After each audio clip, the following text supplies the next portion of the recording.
Good day. Welcome to the Cory Morgan Show. Thanks for joining me on yet another, at least out here in Alberta, cold winter day.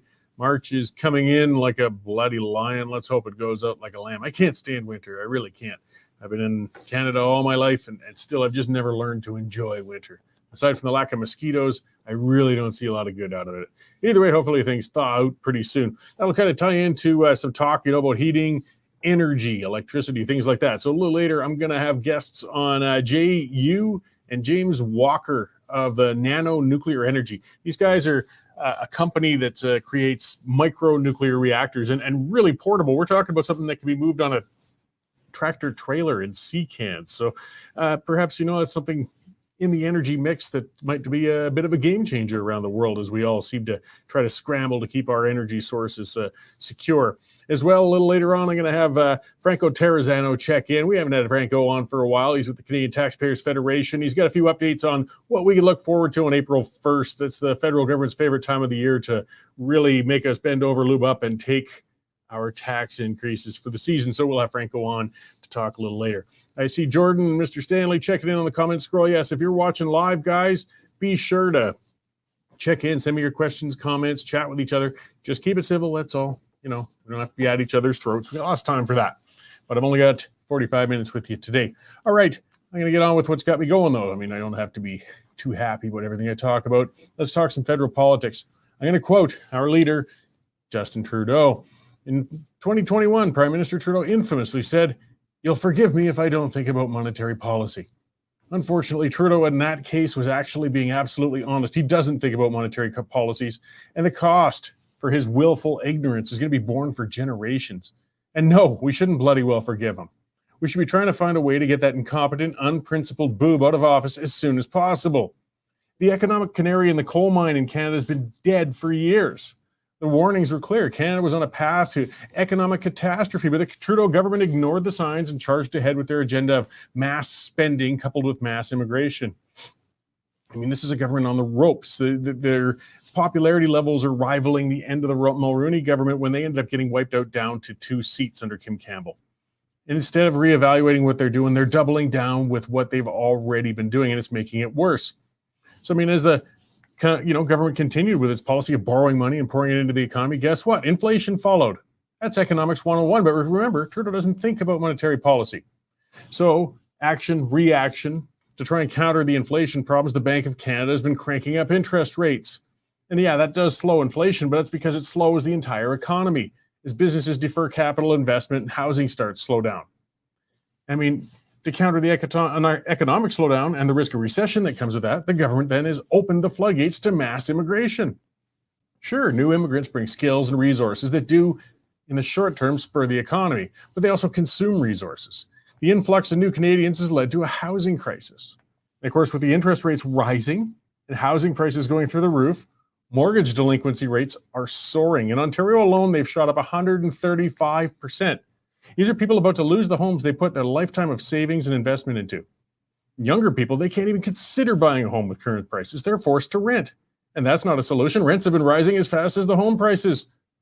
People are being forced to bunk up or move back in with their parents. Between the skyrocketing cost of living and the addiction epidemic, homelessness is chronic now, and it's growing. In every province in the country as well, the healthcare systems are overwhelmed. Waiting times for hospitals and procedures are reaching new highs with every month. Schools, no different. They're under pressure as immigrants pour into the system faster than the system can expand to accommodate them. And let's look at the business world. In January of this year, just a couple of months ago, business insolvencies in Canada went up 129% over the January period of 2023. The taxes, regulations, interest rates, and anti-business climate in Canada is crushing our enterprises. Canada is becoming an investment pariah. While the Prime Minister might have no idea what he's going to do, and what he is doing to the economy, business leaders do. They won't put funding into the economic basket case of Canada. It's a global market, and we're being left behind. It's not just bad monetary policies that are keeping investment out of Canada. It's the environment and attacks on businesses themselves. I mean, grocers and oil companies executives, they've been dragged before parliamentary committees where they've been questioned on their business decisions. It's kind of Soviet-like in feel, but that's not surprising considering Trudeau partnered with a socialist to try and remain in power. How could any business leader want to come to Canada and set up shop in that sort of environment? Having the government constantly attacking and shutting down proposed resource development certainly isn't helping either. It doesn't matter if the nation sits on massive natural resource reserves if the government won't allow it to be developed. The most frightening indicator, though, of just how far up the economic creek Canada has gone is the GDP per capita ratio. To put it in lay terms, add up all of the economic output in Canada and divide it by the population. That's the ratio, and that ratio has dropped steadily for the last 6 quarters. You know, the banks are calling it out, economists are calling it out. The only ones who seem unconcerned about it are the morons in government under Justin Trudeau. Let's look at the comparison. The GDP per capita in the USA is about 70,000 American dollars.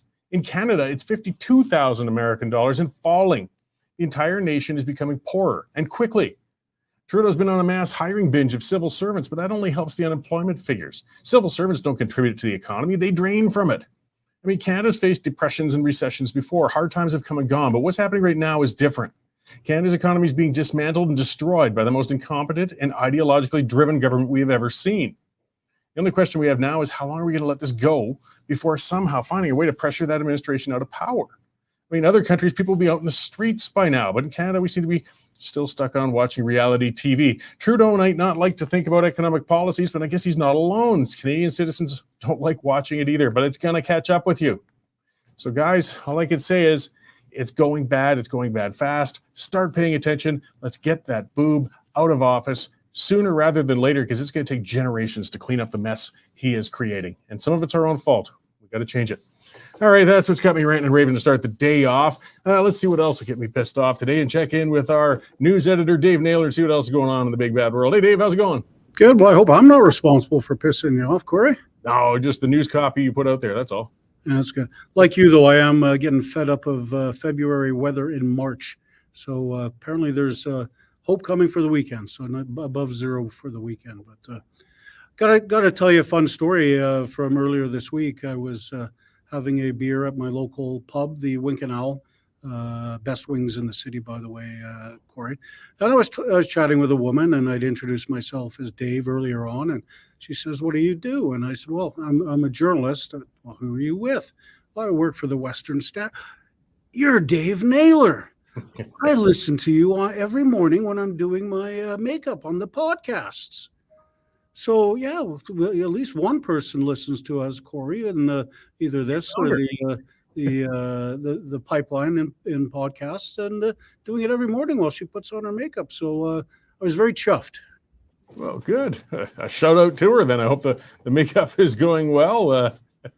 Exactly. So hopefully she'll be listening tomorrow. But yeah, speaking of weird stuff, we've got got a few weird ones going on at the moment, Cory.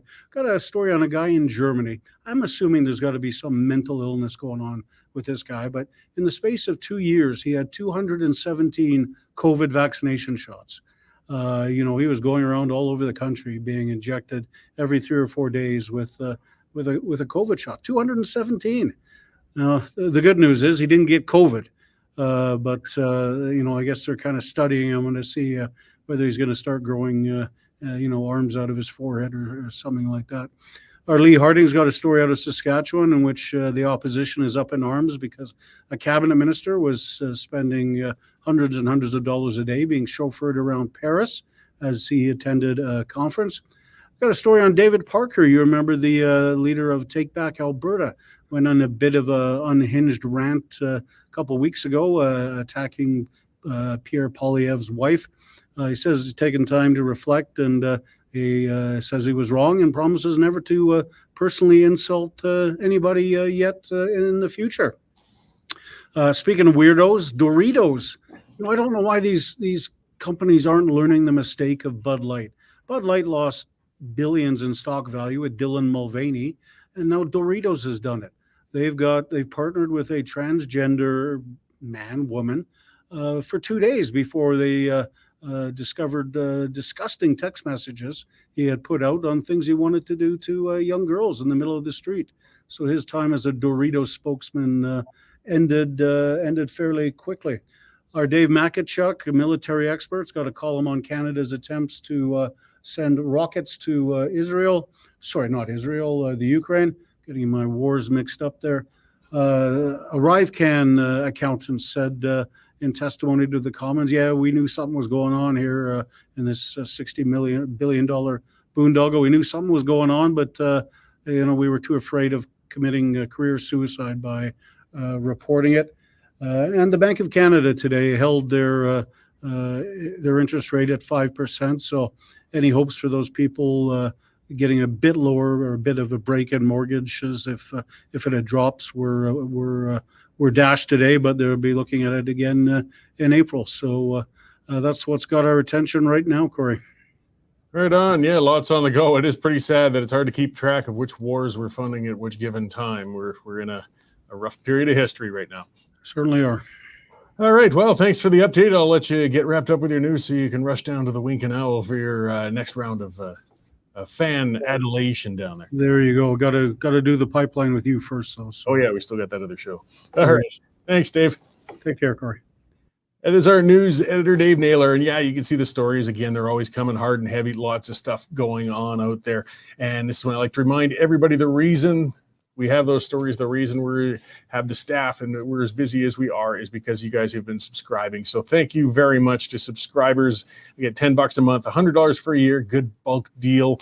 And you get past that pesky paywall and it keeps us independent. We aren't tax funded. We don't want tax funding. We stay independent. That makes us answerable to you, not to the government or any of the other areas like other media outlets have been lately. So if you haven't subscribed yet, get on there, westernstandard.news/subscription. Nag your friends to get on there, subscribe. It's really important to keep our news independent as things change. And if you've already subscribed, again, thank you very much. I appreciate it. You know that go woke, go broke story, eh? It just keeps going on. So now we got Doritos into it or whatever it was. I mean, come on, guys. You're into Mexican food. Tacos. If you sell tacos, don't switch to sausages. Your customer base won't appreciate it. Sports Illustrated figured that one out as well the hard way. Just lay off. Just stick to your products. How many businesses really, by embracing these woke ideals and things, have seen an increase in sales? How many have actually had a good outcome from it? Just get out of it, guys. Stick to plain vanilla celebrity endorsements. I mean, you got to get these DEI nutcases out of your marketing departments and get back to reality. It's not doing yourselves any favors. I don't care about it. I just want a taco chip or a nacho chip. Or, back when I used to drink, I didn't really care about the virtue signaling of the beer company. I was just looking at price and flavor. Whatever. They keep going down that road. Interesting. So, that was brought up with the cabinet minister. I don't talk about Saskatchewan enough, and I'm getting a little worried about the Saskatchewan party. They've been in power for 17 years, and when parties are in for too long, whether they're conservative or liberal or NDP, if they're in too long, things go bad. We're certainly seeing it on the federal front. And on the provincial front, we're starting to see those cracks showing in the Saskatchewan party. And it worries me because they've kind of got a two-party system on the go. I know they got some other parties trying to get going. I think the Sask Unity Party or something like that. But it's getting reminiscent, I guess, of the Redford years with the Progressive Conservatives in Alberta. I mean, they'd been in for 40 years, and the waste and the arrogance was getting out of control with them. They'd lost track of why they were there. So when you see a minister going, and it's the minor things. I know it doesn't break the budget, but this is what sticks in the mind of the public, because they got a close election coming this fall. And when you got a cabinet minister going to Paris and touring around, and then it turns out that he spent thousands on a private chauffeur service, $3,500 to go tour things around Paris that had nothing to do even about what he was supposed to be there for. He was supposed to be for a nuclear exhibition, and instead he was touring other things. Like, I don't mind multitasking with these politicians. Okay, you go over there. If you've done your business part over on whatever you had to, met the people you had to, and you want to run around and do some touring, fine, take an Uber. Take a taxi. Come on. We're not talking about the prime minister here. We're not talking about even a premier. Look, nobody knows who Dustin Duncan is outside of Saskatchewan. He didn't need extra security. You can jump in an Uber or a taxi, go see those things and come back. But instead, no, he thought he would expense $3,500 to the taxpayers and go touring.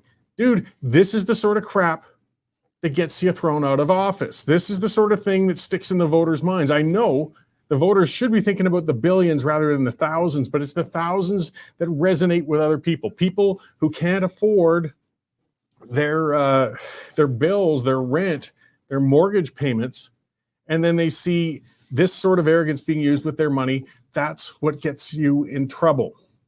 Another area that's showing that the Saskatchewan party's been in a bit too long was a recent release too. It sounds like municipalities, their donation system, most provinces have closed up this loophole. Alberta used to have it, but municipalities can actually donate to political parties, which is not good because the municipalities, of course, it's an instant conflict of interest. The provincial government transfers funds to the municipalities, of course, for infrastructure projects and things such as that. The municipalities shouldn't be able to donate to the political parties then, because of course they're looking to buy favor. And again, even if it's not been abused, this voter sees it as abuse. And it sounds like tens of thousands of dollars have gone from municipalities towards Saskatchewan party fundraisers. These are the cracks that are showing, guys, and you got to be careful, because this fall, if this sort of thing keeps up, this kind of arrogance, you don't understand why the voters are getting turned off you. They're going to be replaced this fall, and they're going to be replaced by the NDP. And again, you get to a cure that's worse than the disease. Alberta learned that lesson the hard way already once. I'd hate to see Saskatchewan have to learn to do so as well. All right, let's get on to the subject of our guests here. I've been looking forward to this. Again, energy. Energy has been a huge news story and issue. It's going on. We're, as in Alberta, supposed to be an energy capital of Canada, yet we have shortages, we have instability. And we don't hear about nuclear enough and the developments within it and where it's coming along. And these guys with nano nuclear energy sound really exciting, actually, with some of the stuff they've been developing with micronuclear technology. And I've got James Walker and hopefully JU coming on soon to discuss and expand a bit on that. So we got James for now, and let's see what they got going. Hey, James, how's it going? Hi there, Cory. I'm not too bad. Good. Well, I appreciate you coming on to join us today. As I kind of said in the intro, we're in an energy producing province. We've talked about nuclear for decades, but it just never seems to actually get off the ground around here. Part of it is it's such a long game too. When you're playing with the applications and development and building something of that scale, it just never quite makes it. But you guys are a little different. I mean, this is very portable, very quick, and can be applied a lot of different ways. Can you kind of expand on what your company does? Yeah, of course. So you're absolutely right about those long lead times for those big civil power plants. And traditionally, that's because these are very large installations where all the fuel that's going to be powering this thing for the next few decades is all up front. But the reason why there's big emphasis on SMRs, microreactors, is because if you shrink down the reactor and it uses less fuel and it's less complex, then the time to actually launch these things is theoretically a lot faster. The capital cost comes down, the financing costs related to the capital costs comes down. And that's where the US and Canada are beginning to look towards being the future of the nuclear industry. So Alberta is actually a great state for industry, and already there's quite a lot of industries there that are looking at powering chemical operations, oil and gas operations, remote locations, remote industrial projects. Nuclear is the only solution really for those things, because wind and solar can't be put anywhere you want.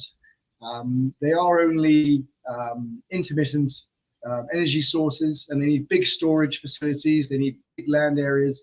And really, if you're looking to try and nuclearize and power these remote industrial projects, nuclear is the only alternative to sort of diesel generators and fossil fuels.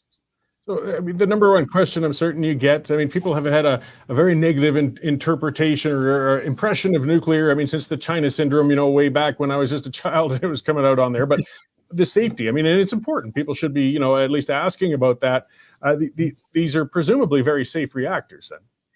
Yes, we have to contend, of course, quite often with the safety questions being asked, but it's very easy for us because all we can do is just dispense the facts about nuclear. And we can say to people, look, if you look at, just take the big civil power plants, even if you look at deaths per gigawatt hour generated, nuclear beats out wind, solar, everything, and orders of magnitude safer than all the fossil technologies anyway. So nuclear is already the safest form of energy. When you shrink the reactor down to an SMR and then a microreactor, it gets safer still. So we have the safest form of energy getting even safer. And I think nuclear has always suffered from misconceptions and bad PR. And obviously we're trying to change that. And obviously we're doing things like talking to you to try and explain to people that, the safety concerns you have might be a bit of a misapprehension about the technology itself and the dangers at play. But we just need to get that message out there. And public sentiment is improving. We are seeing gradually more acceptance of nuclear power. And I think once we can couple that knowledge about how safe it is with decreased energy costs for the consumer, then the public support should really balloon. So these generation sources are very portable and can be moved quickly. I saw one of the applications proposed isn't actually in the case of an emergency, if there's a natural disaster or something has happened that the regular power grid has been knocked down, these sorts of reactors could be brought into place to bring supplemental power during that emergency period. It's a very interesting application for it then. Yeah, absolutely. And look, it doesn't stop there. I mean, the potential market here is $1 trillion industry. Like, it's mining sites, oil and gas sites, remote habitation, maritime vessels, just like aircraft carriers and submarines currently use nuclear, charging stations for EV vehicles, data centers, AI centers, Bitcoin mining, if you really want to go that route. So even in remote countries with remote communities that are cut off from the larger grid, desalination plants, medical facilities, all of that can be powered with microreactors. It could be a very transformative technology just for the world. Yeah, well, and isolated areas like Alberta, where we have the oil sands developments up north, they're energy intensive to get the oil out. We burn a lot of natural gas to get SAGD and things like that going on. I would imagine if you moved a nuclear, a modular nuclear facility in, you don't have to build that electrical transport infrastructure as well. Like, you could run it for the project and then deactivate when the project is finished. I mean, that's the big incentive here, is that, a lot of these projects do run on fossil fuels, and that means that there's almost a daily importation of diesel or fuel that you need to do this. But with a microreactor, all your fuel is there in one place for the next 15 years of operation. So all of your logistical concerns can be dispensed with. And when you are finished with it, the thing can just be decommissioned and moved out of there. I mean, this is where we're trying to get to, almost like a nuclear battery on a truck that could insert. And once it's inserted, you run it just for how long you need. And we don't even necessarily need to sell you the reactor. We could just sell you the energy that you need over the period you want it for. So going further into that, what about the waste issue then? I mean, when the fuel has been spent, it still leaves a product that has to be safely handled and disposed of. I imagine you've got plans for that. We do, and I think the waste issue is almost similar to the safety issue in a way, that I think the scale of it is not really appreciated. So if I just say, if you were to take all of the reactors that have ever operated in North America, including the States, all the way back to the 50s, and that includes all the aircraft carriers, submarines, all the big civil power plants, and you were to collect all of that waste in one location, it wouldn't fill a football field. It produces an amazingly small amount of waste, and that's because the energy density of uranium is just so huge. So a microreactor, if you can imagine it, it operates for 15 years and you're producing less than a golf ball of highly irradiated waste. It's not really going to be much of a waste issue. Remarkably, actually, with our reactors, because the power output is so much lower than a big civil power plant, the burnup of the fuel is less than 1% after about 15 years of operation. So it's almost new fuel after over a decade of use. And so obviously we don't want to throw that away. We want to take that back and refurbish it and then put it back in the reactor and ship it out again, because it's essentially new. That's how energy dense this stuff is. Okay, I've got a commenter with a question, Peter LaFontaine, saying, are these small modular reactors available now? And what sort of price point are we talking about? I mean, are they within reason?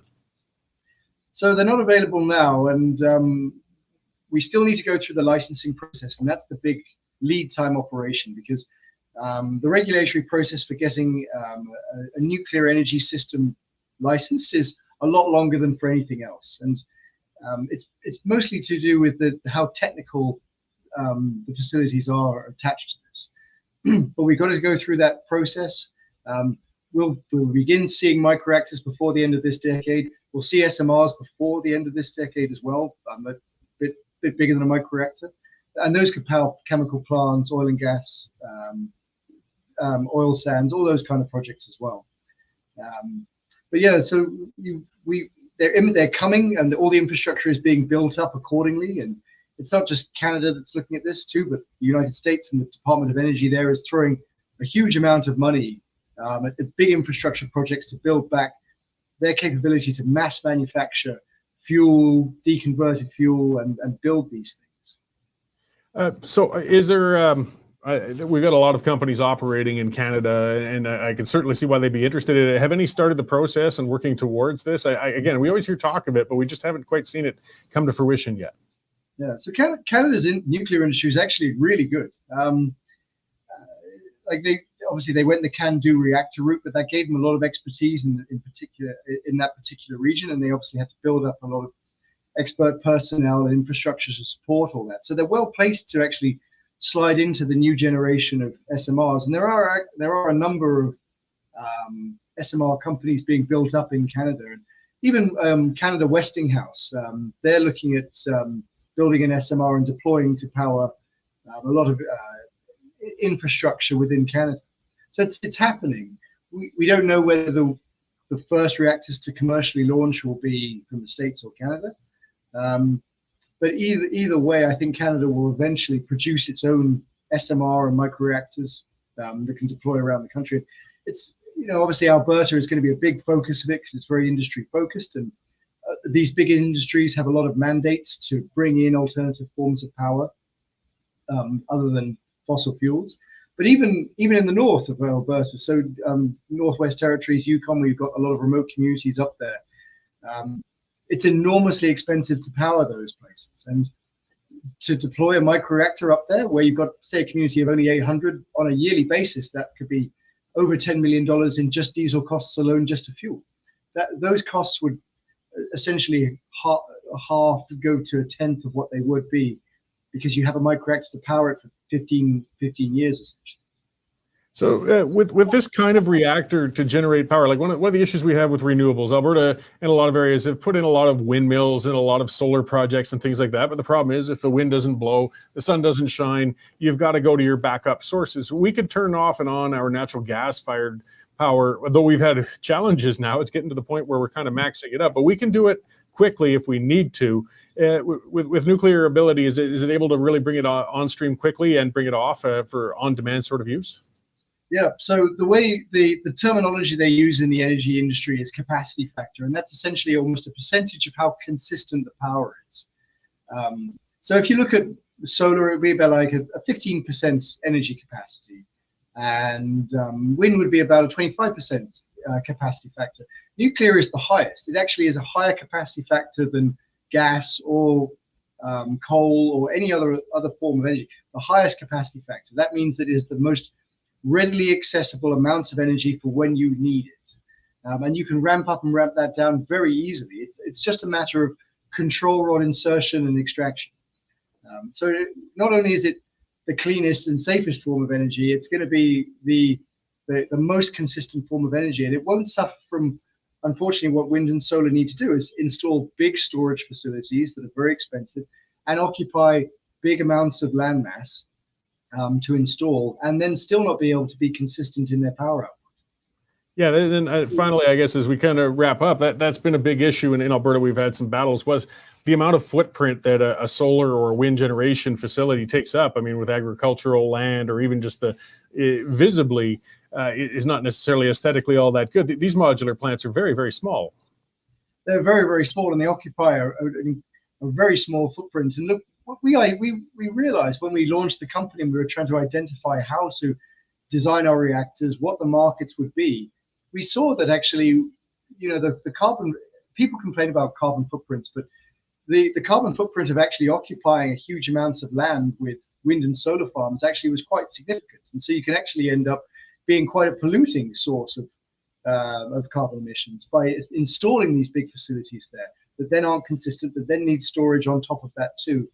And the costs can run away with you. Not just the land use can run away with you, but you end up needing to use, say, 3 or 4 times the land that you would think you would need for wind and solar, because it's got to make up for that inconsistency and the intermittent power. And so you've got to produce more and store it to make up for that, the fact that the wind doesn't always blow and the sun doesn't always shine. Yeah, well, with the portability, the lack of emissions, and the lack of intermittent issues, I mean, they all sound to solve a lot of the challenges we've got going with energy generation right now. I appreciate you coming in to talk to us today. And as you pointed out, I mean, a lot of what we've got in our heads, I mean, they're legitimate concerns on safety, but statistically, actually, yeah, they've always been quite safe. Where can people find more information about your company and what's been going on with it? So I would go to nanonuclearenergy.com. You can sign up to our mailing list. We are on Twitter, and we do have Facebook, and you can follow us there too. But yes, please reach out to us anytime. And look, anybody who does reach out to us, we will get an answer back to you quickly.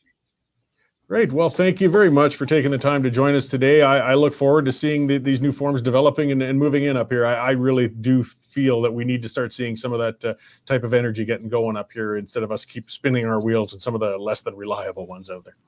Agreed. All right. Thank you very much for having us on, Cory. All right. Thanks again. So yes, check them out, guys. Nano Nuclear Energy. We really got to start thinking outside the box. And this is, nuclear is not new, but getting it down to this micro level, this portability. And as he said, and I noticed one of the commenters brought up Fukushima, sure.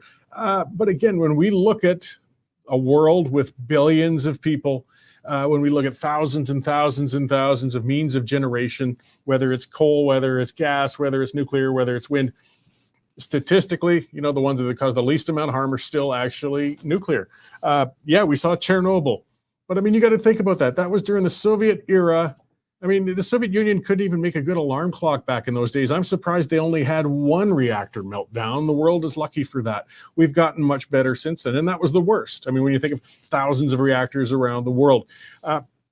So we should open some of these discussions. I love Alberta being an energy powerhouse, and instead of jealously guarding ourselves from other forms of energy coming in, we should be looking at other ones we can embrace. And small modular nuclear generation could be most definitely another one of those ways. But of course, and I'll segue that in, we got to watch for a government that taxes these businesses into oblivion or makes things unviable up here, no matter how optimistic we might be on that.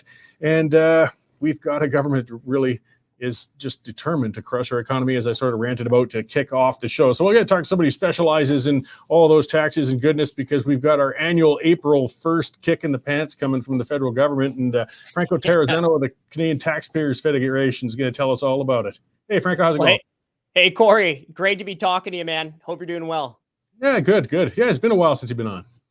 It has. Yeah, too long, man. Too long since I've been back in Calgary as well. Yeah. So the April 1st, I know everybody jokes about it being April Fool's Day, but it is also the day that the federal government really likes to kind of lay on the bulk of their increases. They kind of hit us. I mean, my theory has always been people are in a good mood. Winter's melting off, summer's approaching. They're planning their vacations. They got their tax return perhaps, and they might not be thinking about it as much. So the government times that real swift kick at that period of the year. What do we got going on this April?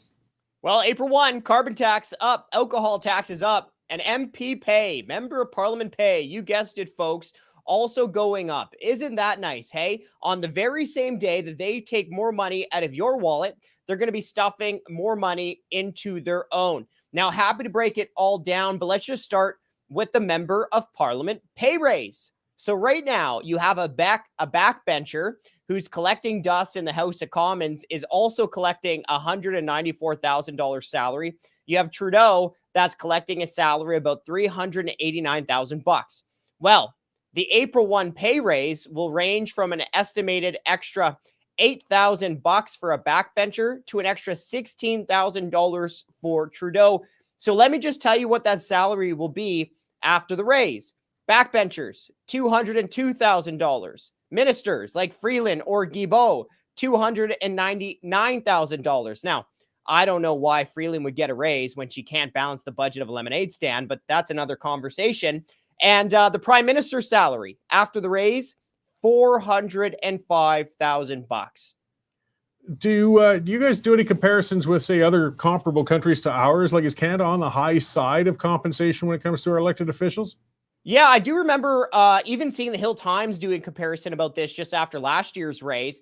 And Canada was, if I can remember correctly, one of the high ones among the G7. I know for a long time we've also been quite high among Commonwealth countries. But what also is what also is unique, if I could use that word, about our federal government is that while many other countries around the world saw politicians cut their pay during the lockdowns, the pandemic years, like remember Jacinda Ardern, the Prime Minister of New Zealand, blast from the past, sorry folks, but she took a 20% pay cut when the pandemic happened. Her ministers, and her top bureaucrats. But every single year since the beginning of 2020, since these tough times, MPs of all political parties have taken a raise every single year. So this April will be their 5th pay raise since the beginning of 2020. So lockdowns, pandemic, job losses, business losses, inflation, housing crisis, record number of Canadians going to food banks. Didn't matter to MPs. They just took another raise.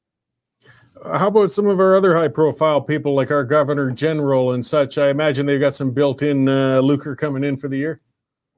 Yeah, well, we haven't released numbers on the Governor General's salary yet, but in previous years, yeah, pay keeps going up. Another thing too, right? Top bureaucrats, they get bonuses. Almost every single government executive is taking a bonus every year. It's like 90% of government executives taking a bonus. So, you know, we hear these politicians all the time like to say, we're all in this together. We're all in this together.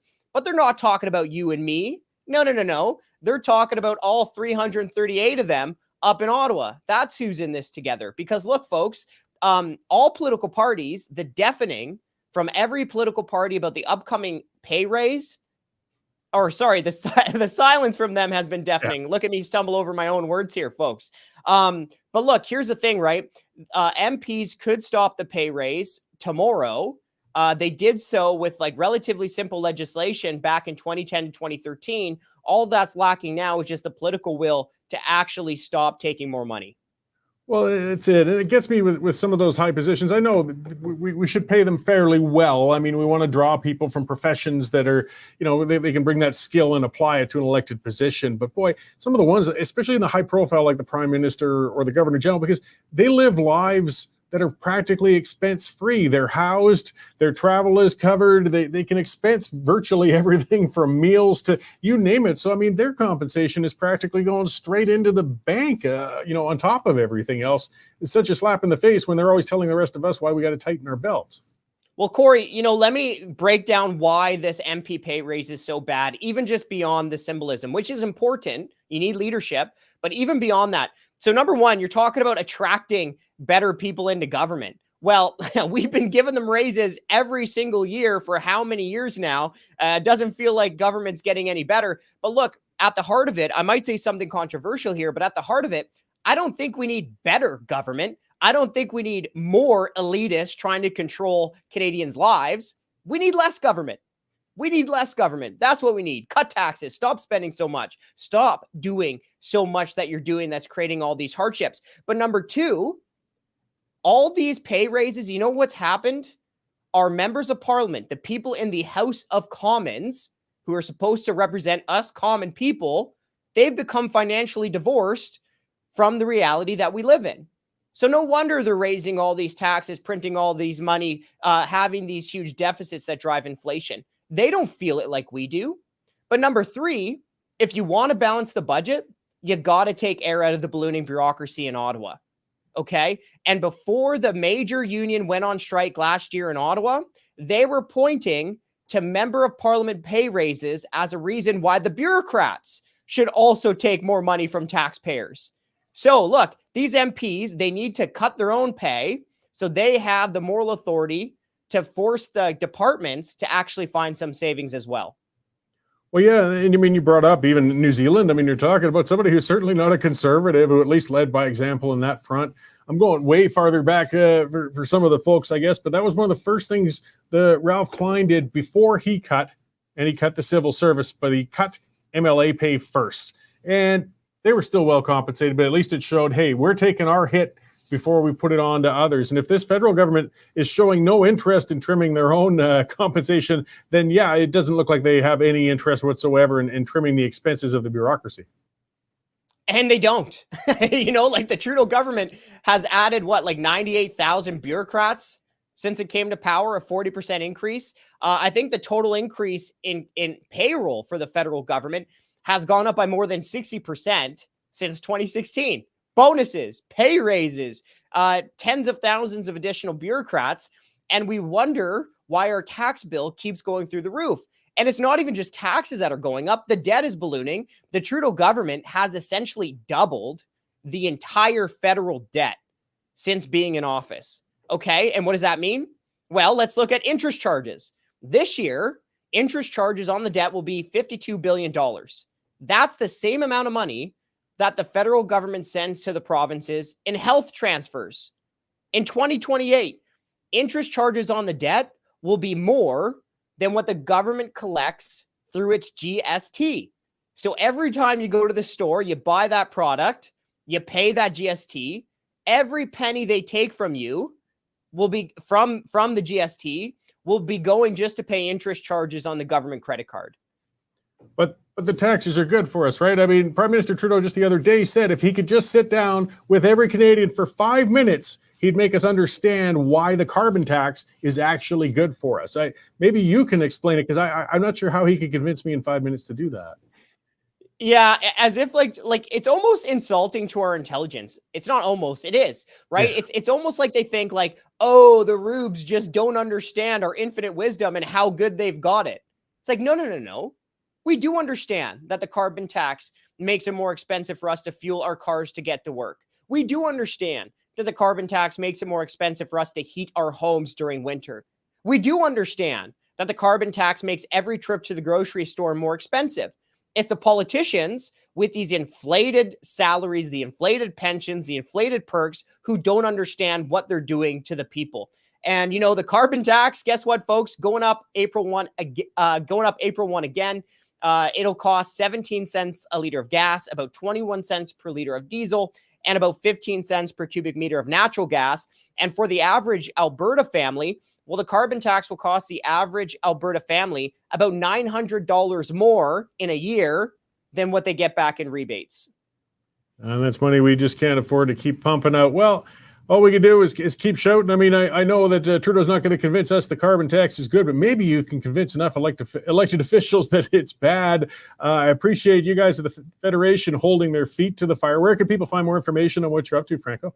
Hey, if you guys like what we're doing, head over to taxpayer.com, sign a couple petitions. You can follow us on essentially all big social media platforms. Just type in Canadian Taxpayers Federation. If you want to follow me, just type in @Franco_nomics. And Cory, thank you so much for having me on today. I hope you have a great rest of your day. Yeah, you too. Thanks, Franco. Good to see you again. I'll talk to you. Cheers, man. All right. So yes, just that reminder, guys, it's Canadian Taxpayers Federation. And yeah, they really do. They dig in there, you know, some of that dry stuff. I mean, it's economics, but it does impact you whether you like it or not. Let the pointy-headed geeks like Franco and the others dig in there and get that and encapsulate it for you so you can see just how badly you're taking it. And they do a great job of it. So check out their site, guys, the Taxpayers Federation. Lots of resources. And yeah, I mean, the media certainly doesn't seem to be holding government to account anymore. So we can count on perhaps groups like the Taxpayers Federation and Franco to do it. I'll kind of close off with one other spending thing. We saw recently. So the Liberal government has decided they're going to fund the UNRWA again. You know, that's the United Nations branch. The whole United Nations is sick. I don't think we should be giving any money to the entire organization. But of all of them, the UNRWA, I mean, even they had to admit, most developed countries, as soon as they found out that group, and again, it doesn't matter where you are on the Israel-Palestine issue or whatever's happening over there, that group was corrupted. That group was funding, their employees were taking part with Hamas. This was problematic, to say the least. In fact, most of the world was appalled. And most of the countries in the world said, we're not giving you any more money to fund terrorist activities over there. That was supposed to be helping people on the ground. That was supposed to be helping Palestinians. Well, what did we get out of Calgary here? Out of Canada? Canada jumped on and said, yes, we're going to cut the funding. Oh, but we already just cut the last check. So, we won't cut that one. And then basically yesterday they said, yeah, we're going to keep giving them money again. They never really stopped. When we're tight on money in general, and this is when the government starts, again, no matter what side of that conflict you're on, is this where our money's supposed to be going? Or if you really want it to be humanitarian, there's better humanitarian groups than that corrupted pile of crap Hamas funding group, the UN RWA. I mean, they were tied to Hamas. It sounds like there were teachers, of course, which were teaching children about the evils of Jews and the usual crap. That was through that same UN RWA group. This government is taking our money and throwing it all over the place on interests that are not serving us whatsoever. That's just the latest. It's just the latest. We've got to get it under control. I started the show off by kind of going on about, again, our GDP per capita ratio, which really indicates how badly down the economic toilet we're going right now. And then we see this government that's out of control, just throwing our money away left and right. As Franco said, they're borrowing us over $1 trillion. We're talking billions of dollars. I hate that in my household budget when you see money going away to interest payments, right? That's borrowed money. That's just money flushed away. Well, we're getting that money flushed away now. More than we're bringing in GST is going out in interest. And there's the irony of the left. Oh, we hate big corporate entities. We can't stand those corporate folks. Well, what do you think? It's a mom and pop lender on the corner that's lending the federal government the money to do all this crap? No, this is the big financial institutions, and your money is going to them in interest rather than healthcare or any of the things you feel government should be spending money on. We got some serious problems, folks. But hey, you guys who've been tuning in, you're keeping up with it. You know what's going on. I like try to keep you up to date on it. I have run out of time to twist your ear for today. I'm sure we'll make things positive somehow in the long run. We just got to keep at it and keep on them. So thank you very much for tuning in today, guys. Tune in tonight. The pipeline will be on. I'll be hosting that with a panel of a couple other folks. And we will see you all again here next week at this time to dive into a whole pile more issues. Thanks again.